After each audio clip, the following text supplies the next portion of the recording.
Gracias. Buenas tardes a todos.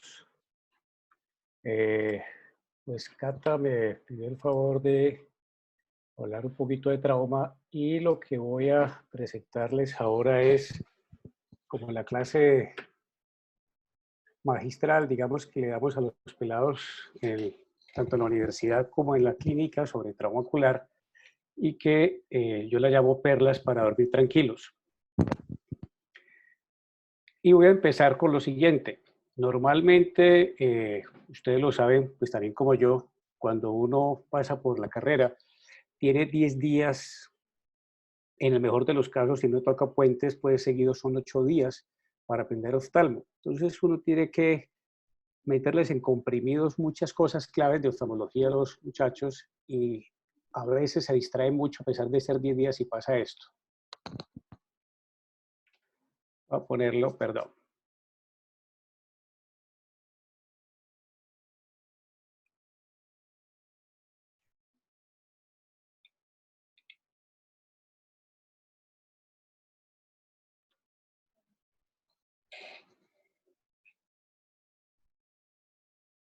Uno está explicando y la gente está como distraída a veces, ¿no?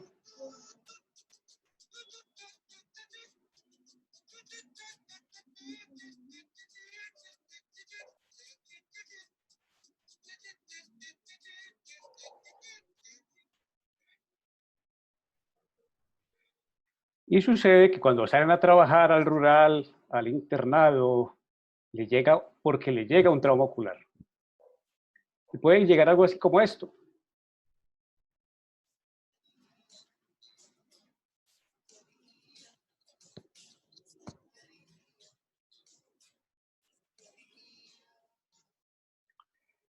Y el sentido común cuando uno le pregunta a los muchachos después de ver este video es, no, pues eso no se puede tocar ni sacar.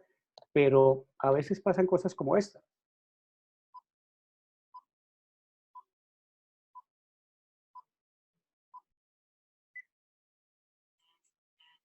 A pesar que uno les dice, presten atención, a veces no lo hacen.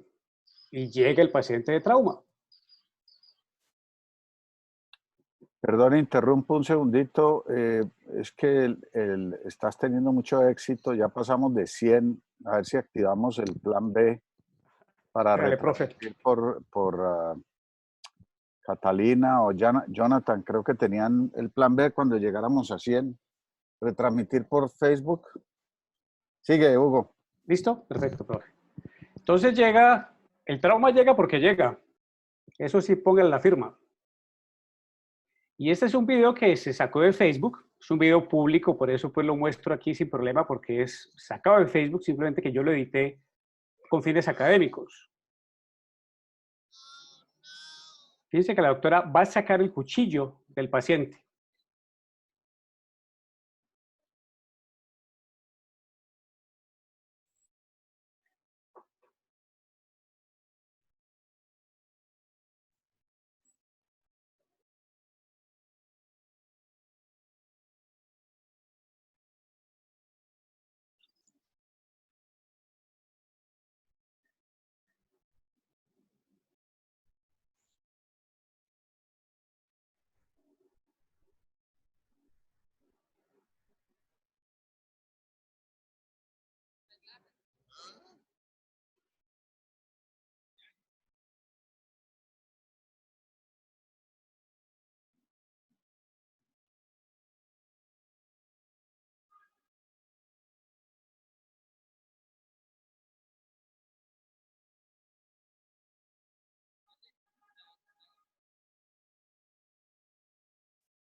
Entonces uno se siente así como este muchacho dándose en la cabeza cuando insiste mes tras mes en el manejo de trauma ocular y pasan estas cosas. Entonces, la pregunta es si uno estaría relajado como paciente o inclusive como médico en un servicio de urgencia si llega un paciente con un trauma ocular. Entonces, el mensaje de este video es este: el manejo del trauma ocular no debe ser traumático, es aprenderse las cosas muy puntuales, que es lo que les voy a compartir aquí y a discutir después de que terminemos la charla, porque el manejo de trauma ocular realmente, con ciertas bases mínimas, es muy sencillo de aprender. Entonces existen unos principios en trauma ocular que hay que respetarlos. El primero es este: uno no puede minimizar las lesiones. Este pues es un trauma muy evidente y esto lo diagnostica el portero pues de la clínica. Le dice uno: doctor, tiene un paciente con trauma ocular abierto, pero no todos los traumas van a llegar así. Por esa razón hay que hacer los 7 pasos del examen oftalmológico. Uno tiene un examen oftalmológico definido y hay que hacer los 7 pasos sin saltarse ningún paso, salvo que no se pueda por alguna circunstancia. Y este tercer principio es muy importante. Acostúmbrense a preguntarse por los hallazgos. ¿Por qué el paciente ve 20/200? ¿Por qué el paciente le duele cuando mueve el ojo para la derecha? ¿Por qué el paciente ve doble? Esas cositas que el paciente dice son muy importantes para correlacionarlas con el examen oftalmológico. Entonces, vamos a ver 6 perlas de manejo aquí, que son esta de acá. La primera perla es esta de acá.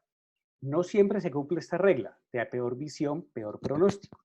Cuando pasan por oftalmología, uno siempre les dice, el primer paso del examen oftalmológico es la agudeza visual, porque le da a uno el pronóstico aproximado de qué puede encontrarse en cualquier patología. El trauma ocular no es la excepción, pero acuérdense que en medicina no hay nada típico ni nada clásico. Típico es el sancocho, clásico es Beethoven, pero en medicina uno no puede encasillar cosas como típicas o clásicas. Hay tendencias y como toda tendencia hay algo que se sale de la curva para la izquierda o para la derecha. Y esto puede ser el caso como este paciente. Este paciente, vamos a ver acá, perfecto. Es un paciente que estaba martillando en su trabajo, de repente tiene sensación de cuerpo extraño y consulta a un centro periférico, el médico que lo examina le toma la visión, lo encuentra 20/20 y le dice: váyase para la casa, que no hay ningún problema, cualquier detallito usted me avisa. Él quiere un segundo concepto, va al consultorio y lo primero que observo es esto: el paciente no lo dilataron. Acuérdense que el examen físico tiene 7 pasos y el último es fondo de ojo, y para hacer fondo de ojo hay que dilatar. Entonces, es un gran error no hacer el examen completo. Es un gran error no dilatar pacientes, sobre todo cuando tienen con la consulta por trauma ocular. Fíjense qué pasa cuando lo dilatamos. El paciente tiene esto de aquí, que es básicamente una catarata traumática. Entonces uno empieza a correlacionar cosas. Yo tengo un paciente que está martillando, de repente tiene sensación de cuerpo extraño, ok, tiene 20/20, pero lo dilato y tiene catarata. La primera pregunta que debe hacer uno, el paciente, es, lógicamente: ¿a usted alguna vez le han dicho que tenga catarata? Y él dice: no, doctor, no, doctora, nunca me han dicho que tenga catarata. Uno empieza ya a preguntarse por qué razón este señor tiene una catarata traumática. Y hay un elemento en la consulta que es muy importante, que es la fluoresceína. Fíjense qué pasa cuando este paciente lo teñimos y se ve esta lesión puntiforme negra rodeada de un halo blanco cuando teñimos con fluoresceína. Entonces la fluoresceína me ayuda a detectar lesiones muy sutiles.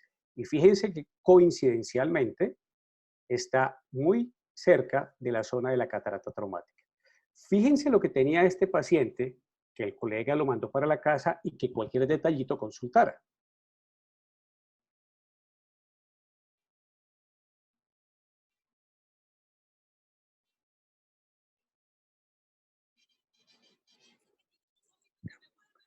Ahí estamos poniendo el lente ya, pongámoslo por acá. Ahí está. Este paciente tenía un pedazo de alambre muy grande metido en el ojo, en el cristalino. Tenía 20/20, lo mandaron para la casa y ustedes ya pueden imaginarse qué pudo haber pasado si este paciente empieza a andar con su alambre dentro del ojo para arriba y para abajo. Entonces, aquí la primera moraleja es esta: El examen oftalmológico hay que hacerlo completo y eso incluye fondo de ojo y por tanto siempre tienen que dilatar. Vamos para la segunda perla, que es esta de acá, y son criterios para eviscerar. Acuérdense que hay evisceración, hay enucleación, hay una diferencia grande entre las dos y cada uno tiene sus indicaciones. En trauma, en la Escuela de Cali, Universidad del Valle, Universidad Javeriana, nunca nos han escuchado hablar de evisceración en trauma ocular. Entonces vamos a ver qué criterios hay para eviscerar en trauma ocular. Lo primero es, en estos tiempos de cuarentena uno puede estar ocioso. En esta época, no estábamos en cuarentena, pero esta es la historia de un niño que estaba ocioso en la casa y encontró una puntilla clavada en la pared, amarrado a una cuerda y empezó a jalar la cuerda hasta que se soltó la puntilla, se le vino al ojo y tuvo lesión en el ojo izquierdo. Aquí ve la foto del ojito izquierdo cuando llegó a Cali, pero este paciente consultó primero en otra ciudad y le propusieron evisceración. Entonces, su madre, o sea, la madre del paciente, lo trae a Cali un segundo concepto para valorar su ojito y nosotros hicimos lo que normalmente se hace en un trauma ocular, es reparar el ojo. Esta es la primera cirugía, fíjense la fecha, tiene 16 años esta cirugía. ¿Qué hace uno en trauma ocular? Repara el ojo, cierra las heridas, cualquiera que sea, y a propósito, mañana habrá una charla de esto, ahora les muestro la ficha de técnicas de cirugía en trauma ocular, pero ¿qué hacemos? Suturamos la herida de córnea en este caso, hacemos la vitrectomía de una vez, reparamos los daños que pueda haber adentro. Este chico tenía una catarata traumática asociada, hemorragia vítrea, secundaria al trauma. Hicimos toda la cirugía completa y a este muchacho le fue muy bien en su cirugía inicial. Aquí estamos limpiando, terminando la cirugía.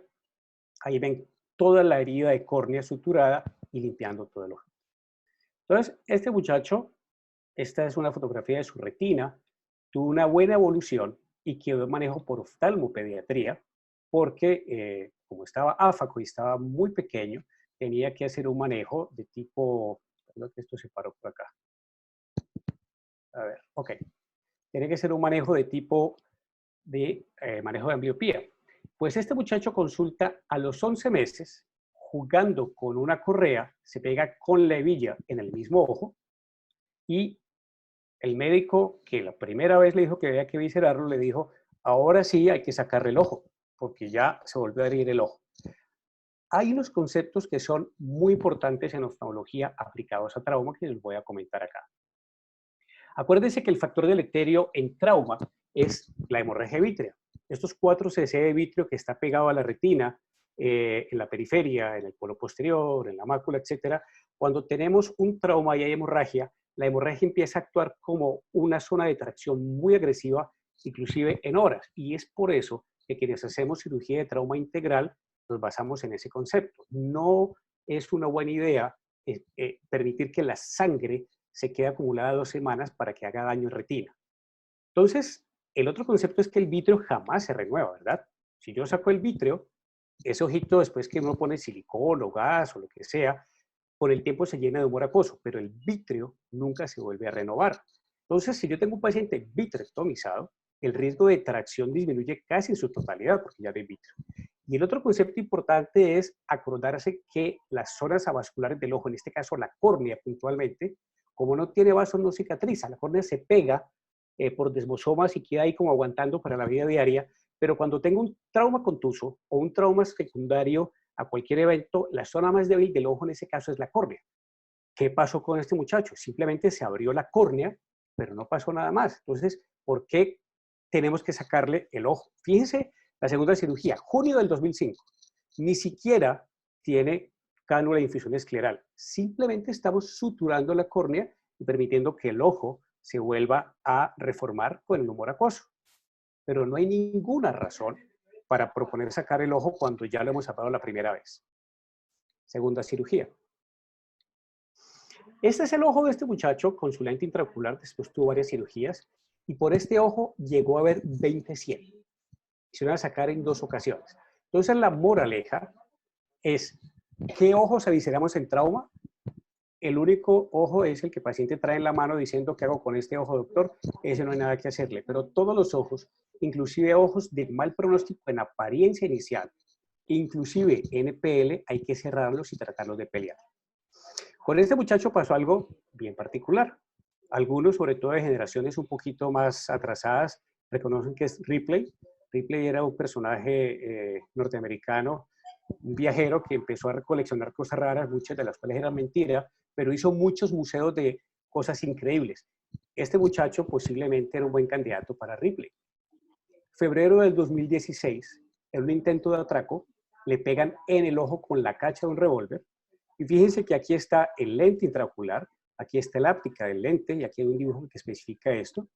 Esta es la óptica del lente, el lente, aquí hay tiras de moco, esta es la córnea, que es lo que ven acá, la córnea totalmente dañada. Y este muchacho, pues lo llevamos nuevamente a cirugía y reconstruir el ojo, pero después de 3 veces no aguantó. Es un ojo que está PL con esta apariencia, pero el paciente está totalmente agradecido de tener su ojo. Créalo o no, 3 veces le pasa a este muchacho.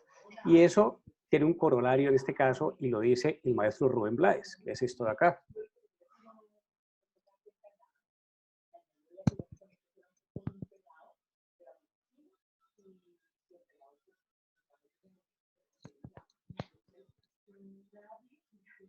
Aquí uno se da cuenta de eso. El que nace para martillo, del cielo le caen los clavos. Este caso es increíble, pero demuestra una vez más que no sacar el ojo es una conducta apropiada porque el paciente, a pesar de estar, ni siquiera está en EPL, está PL, se siente feliz con su ojo. 3 ocasiones. Perla número 3, hay que aprender a escuchar al paciente. El cliente siempre tiene la razón, es lo que dicen, es una regla del comercio, ¿verdad? Este es un paciente que trabajaba como paramédico en su momento, estaba en la ambulancia y la pipa de oxígeno estalla dentro de la ambulancia, salió por el techo de la ambulancia, que imagínense la magnitud de la explosión, y le caen múltiples esquirlas de aluminio en córnea de ambos ojos. Va por el servicio de urgencia, le sacan las esquirlas de córnea, que eran muchas, y evoluciona bien con una sola excepción, y es que el paciente se quejaba todo el tiempo de una mosca en el ojo izquierdo. Cada vez que iba a control de sus manejos de córnea, le decía al doctor, tengo una mosca que me mueve en el ojo izquierdo, y hay un pequeño pecado en términos de escuchar al paciente, y es que justamente no le escuchó la queja, sino que él asumió que era un problema de vitrio y le dio la explicación fisiopatológica de cómo el vitrio se puede desprender con un trauma de esta magnitud por la vibración, pero nunca lo examinaron.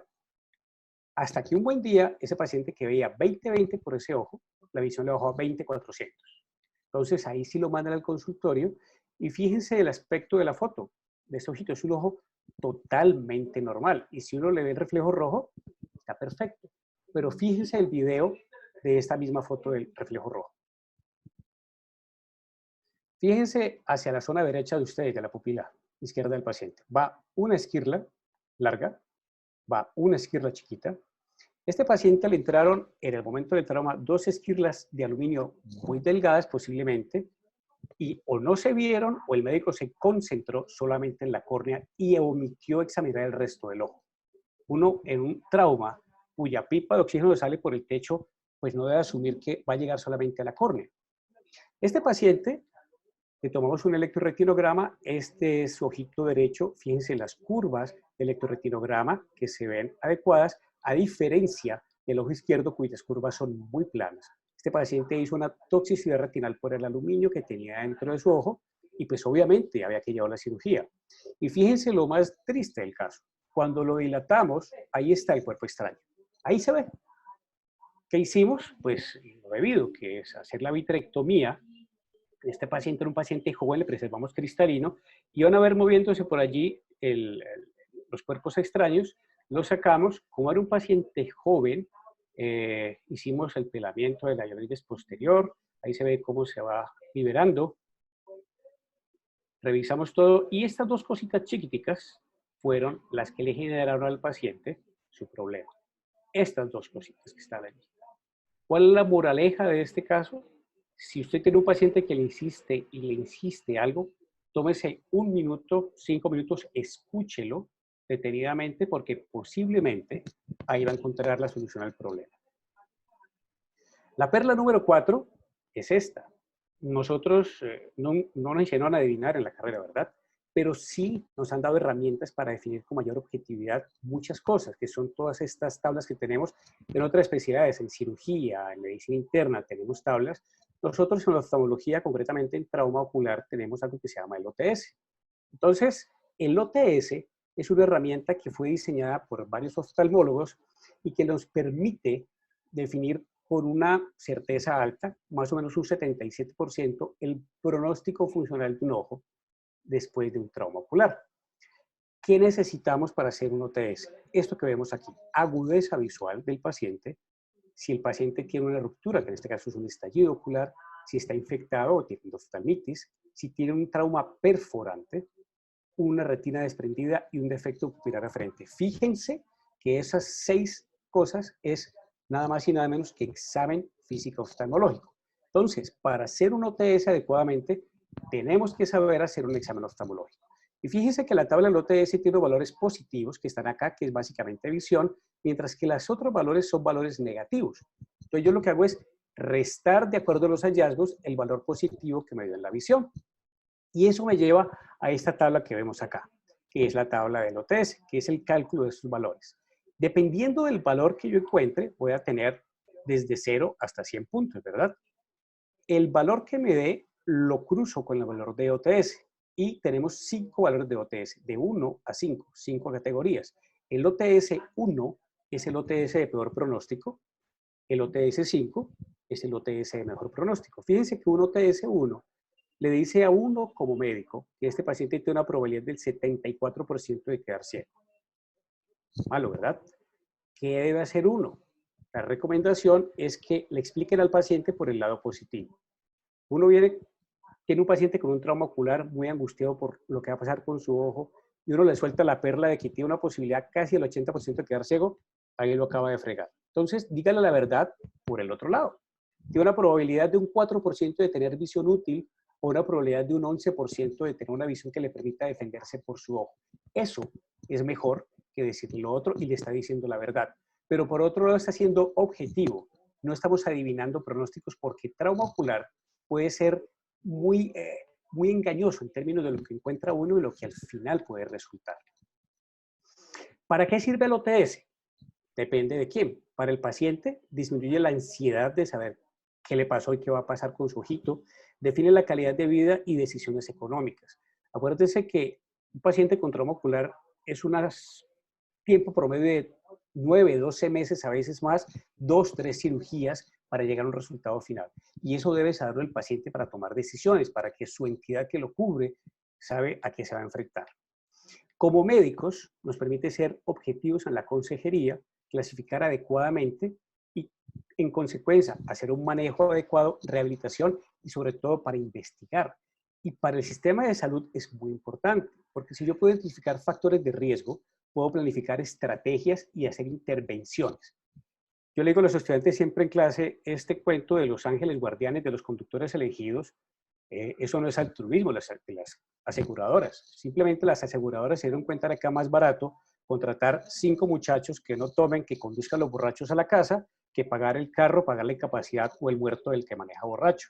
Eso es lo mismo acá. Si yo puedo identificar con el OTS dónde en mi sitio, en mi área de influencia como oftalmólogo estoy teniendo los problemas, puedo ir a las entidades que tienen esos riesgos y educarlos. Para eso es útil el OTS. Ahora, la gente no suele manejar el OTS cuando lo conoce porque le parece muy engorroso. Entonces, está esta aplicación que se llama la OTS App, que está en las 2 tiendas virtuales, tanto para Android como para iOS, y esto le hace a uno todo el trabajo. Hay unos videos explicativos que le dicen a uno cómo tomar la agudeza visual, cómo valorar el reflejo rojo, cómo hacer las partes del examen oftalmológico que necesita uno para llegar al diagnóstico. Uno simplemente pone los valores, la aplicación le calcula el OTS y le ubica al retinólogo o al oftalmólogo que hace trauma más cercano del sitio donde yo estoy trabajando. Antes que pasara toda esta contingencia, íbamos a arrancar la segunda fase del estudio con la aplicación. Entonces, bueno, esperemos que todo esto pase, nos vamos acomodando para ver la utilidad. Creo que justamente este es un momento interesante para una aplicación como estas, porque le permite al médico de urgencias ubicar a alguien que le maneje su paciente. Porque lo voy a decir de una vez, uno de los grandes problemas que hemos tenido dentro de trauma ocular es la costumbre que no sabemos de dónde salió de hospitalizar a los pacientes con trauma ocular más o menos por una semana para darles antibióticos intravenosos. No hemos encontrado el estudio que nos diga que eso funciona, eso no funciona, esa no es la conducta. Si uno tiene esto que le diga, tiene que remitirlo urgentemente y le dice el nombre de la persona, pues aspiramos que esto mejore las tasas de manejo inmediato de trauma ocular. Este es el video de trauma de la OTS App que no lo voy a mostrar ahorita y que lo pueden ver pues en las redes, pero básicamente explica lo que yo acabo de mencionar. La perla número 5 es esta de acá. En la vida uno tiene que desconfiar de dos cosas. Uno, de los que le echan flores permanentemente, salvo que sea la mamá, que pues nadie es calavera para la mamá, y de las heridas corneales por alambre. Y les voy a mostrar por qué razón. Este es un paciente que el 13 de febrero del 2019 consultó al servicio de oftalmología del hospital, paciente de sexo masculino que estaba desenrollando un alambre y tuvo una sensación como de latigazo mientras estiraba el alambre en el ojo izquierdo. La hora del trauma fue 8:30 de la mañana. Ingresó con movimiento de manos y tenía una herida muy particular, una herida limfoescleral de 2 milímetros con cristalino respetado. Y aquí es donde yo les digo la tercera regla del manejo de trauma ocular. Uno tiene que preguntarse el porqué de las cosas. Y aquí la pregunta obvia es, ¿por qué razón un paciente que tiene una herida de 2 milímetros sin catarata ve movimiento de manos? Entonces, el residente dijo, doctor, pues estamos a viernes, podemos hospitalizarlo para manejo para operarlo el lunes. No hay ninguna razón para pensar eso y les voy a mostrar por qué. Es una herida muy pequeña. Fíjense lo que tenía de opacidad de cristalino. Esto de acá y esta era la herida.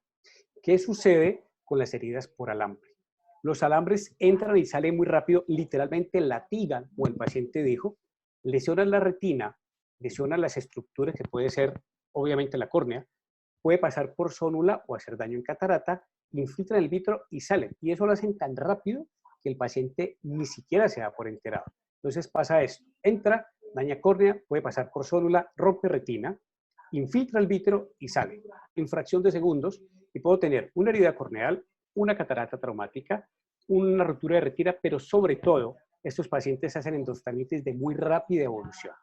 Eso explica por qué este paciente con una herida tan pequeña tenía movimiento de manos. Esa cirugía no es de ese paciente, pero es un paciente con la misma circunstancia. Fíjense todo lo que se acumula en cuestión de horas allí. Y fíjense que no hay reflejo rojo. Ahí vamos a empezar a hacer la vitrectomía, retirando toda la fibrina del vítreo. Hay que liberar todo el vítreo y fíjense que uno puede operar, inclusive retirar la diabetes posterior.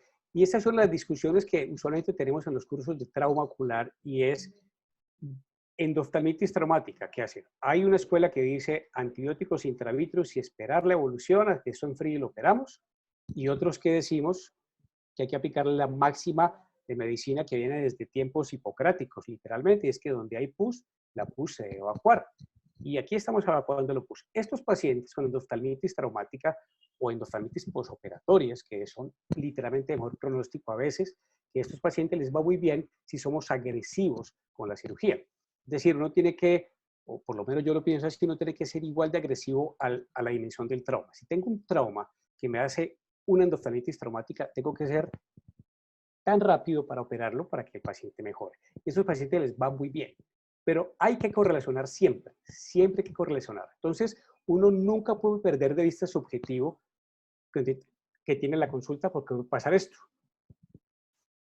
Si uno no está enfocado, se desenfoca en un segundo, puede perder el año.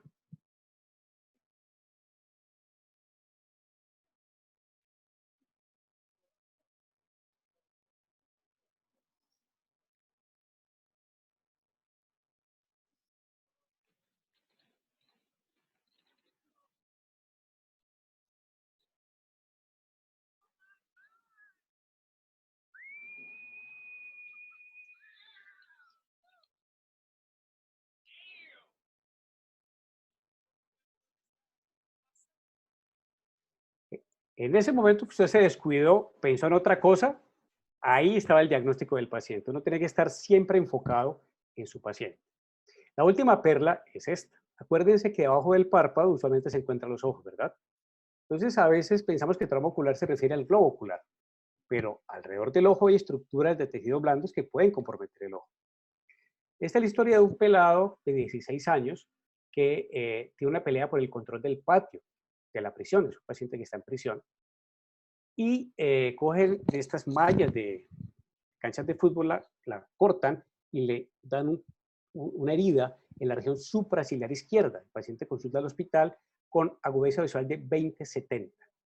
Entonces, fíjense en estos detalles interesantes. Esta es la herida del paciente en la región supraciliar, una herida pequeña. Pero uno tiene que preguntarse por qué razón este paciente, teniendo una herida supraciliar, tiene una equimosis periorbitaria. ¿Cuál es la relación entre ese trauma de arriba y esta equimosis periorbitaria? El examen oftalmológico completo que encontramos, esto de acá, este es el fondo, una fotico del fondo de ojo con el iPhone, esto es hemorragia vítrea y esta es la esclera. Este paciente tuvo un trauma que entró por la parte supraciliar, rompió el ojo y salió y tiene 20/70 de visión. Y fíjense este pequeño detalle, esto es una quemosis muy sutil. Las quemosis hemorrágicas, de estas que son como muy bullosas con sangre oscura, casi que invariablemente le dicen a uno que uno tiene frente al paciente una ruptura escleral. Claro, acuérdense que la zona más débil de un ojo que no ha sido operado es la esclera que está debajo de los rectos. Entonces, cuando yo tengo un trauma contuso o corto contundente, si la esclera se abre, encima de la esclera está el músculo, está la episclera, está el músculo, está la tenoide, está la conjuntiva. Toda esa sangre sale, se acumula y produce quemosis muy bruscas, muy llamativas, que son de una sangre oscura. Esta no es una quemosis tan llamativa, pero es una quemosis. Y fíjense la diferencia entre esta zona de acá, perdón, entre esta zona de aquí, que es mucho más quemótica, y esta que no es tan quemótica. Y esta zona se corresponde con el área de la herida supraciliar. Todos esos son los pequeños detalles que uno tiene que estar atento en un paciente con trauma ocular. Fíjese lo que tenía este paciente. Voy a quitar la música para hablar. Y aquí estamos mostrando cómo los pacientes con trauma hay que hacer peritomía exploradora. Y de hecho, el ideal, y que no se hizo aquí sino hasta el final, es una peritomía por 360 grados, independiente que la herida aparentemente está en una sola zona. Aquí hay que desinsertar el recto lateral porque la herida no la encontramos, pero evidentemente tiene herida, ¿verdad? Entonces aquí estamos desinsertando el recto. Uno tiene que encontrar la herida. Es decir, no hay ninguna causa lógica para que no haya herida si tiene esa lesión en la retina. Aquí estamos desinsertando el recto y claramente ahí se ve la herida debajo del recto. Este muchacho le dieron una herida bien puesta en términos de la dificultad diagnóstica, que no es tan difícil si uno tiene unas bases claras respecto a lo que va a encontrar allí. ¿Qué se hace? Se limpia el vítreo. Si uno tiene pieza de vitrectomía, limpieza mecánica es lo ideal. Jalar con esponjas no es una buena idea porque uno jala el vítreo. Aquí estamos suturando la herida y esto es parte de lo que vamos a hablar mañana. Vicryl 780, nylon 80. El nylon es mucho menos irritativo que el Vicryl. Yo he suturado casi todo el tiempo con Vicryl, pero en este momento estamos haciendo como una etapa de transición hacia nylon. Y es algo que vamos a discutir mañana posiblemente en la conferencia de la Panamericana de Trauma. Ahí estamos cerrando la herida, reponemos nuevamente el músculo recto lateral, volvemos a posicionar y ya terminado eso, nos vamos a hacer la vitrectomía. Y esta es como la variante que tenemos en manejo de trauma. ¿Es malo cerrar el ojo y dejarlo quieto por una segunda? No, realmente no es malo ni es bueno lo uno y lo otro. Cada uno tiene sus ventajas y sus desventajas. Yo me entrené y prefiero hacerlo de una sola vez porque creo que, aunque sea un poco más difícil, solucionamos el problema de una sola vez. Sobre todo en estos casos, donde encontramos heridas grandes que no es una buena idea dejarlas ahí, que esa sangre empieza a traccionar. Ahí estamos empezando a limpiar toda la hemorragia vitral alrededor de la herida. Es un pelado de 17 años, le preservamos cristalino. Ahí estamos viendo la herida número 2. Fíjense dónde está el nervio, el pueblo posterior, ahí está la herida. Hay que limpiarla muy bien. Una vez que limpiamos y sacamos toda la hialoides, todo el vitro alrededor, rodeamos con endoláser esta herida. Y la gran sorpresa de este caso la vamos a ver ahora. Uno siempre que hace vitrectomía, pues hace la vitrectomía completa. No nos vamos a concentrar solamente en la herida, sino que hay que terminar de sacar toda la hemorragia vítrea y empezamos a limpiar. Y naturalmente tenemos que encontrar la herida de entrada, que es esta de acá. La que estábamos suturando era una segunda herida. Entonces, ahí surge la duda. ¿Este paciente tenía una perforante o la herida solamente alcanzó a comprometer esclera y no perforó? Por esa razón es tan importante hacer la peritomía completa, porque ahí nos hubiéramos dado cuenta de una vez si estamos frente a una perforante o una penetrante con una herida que no alcanza a perforar. Ahí estamos haciendo lo mismo, limpiando toda la zona de la herida, poniendo láser. Y esta es una discusión que hemos tenido siempre. ¿Es posible hacer vitrectomía con cristalino preservado? Yo creo que sí, y la curva de aprendizaje uno se llevará 1 o 2 cristalinos, posiblemente un poquito más, pero con el tiempo aprende a tener la propiocepción y la capacidad de hacerlo claramente. Ese es el aspecto final de este paciente. Se limpió toda la base del vitro hasta donde se pueda con el cristalino. Retiramos, cerramos todas las zonas de la herida, pero nos queda la duda de qué tenemos ahí abajo. Entonces, para no hacer este paso engorroso, es más práctico desde el inicio hacer la peritomía por 360. Por fortuna no tenía herida y terminamos cerrando. Pero hemos podido obviar esa parte si hacemos la peritomía desde el inicio por 360 grados. Este muchacho fue a consulta antes que empezara, o apenas empezando la cuarentena en el hospital. Su visión va en 20/30. No sé si le tengo aquí montada esa foto. ¿Sí? Marzo 18, con su cristalino transparente, su retina bien. Entonces, la moraleja de este caso es esta. Aunque la lesión no toque directamente el ojo, examine el ojo, porque el ojo está allá al ladito, ¿verdad? El mensaje de salida es este. Aún nos falta un buen tiempo para retornar a la normalidad y no sabemos qué es normalidad finalmente. Entonces, no nos desesperemos. Posiblemente vamos a cambiar muchos de los hábitos sociales, muchos de los manejos de consulta, pero nos vamos a tener que habituar. Que no nos pase lo de este muchacho.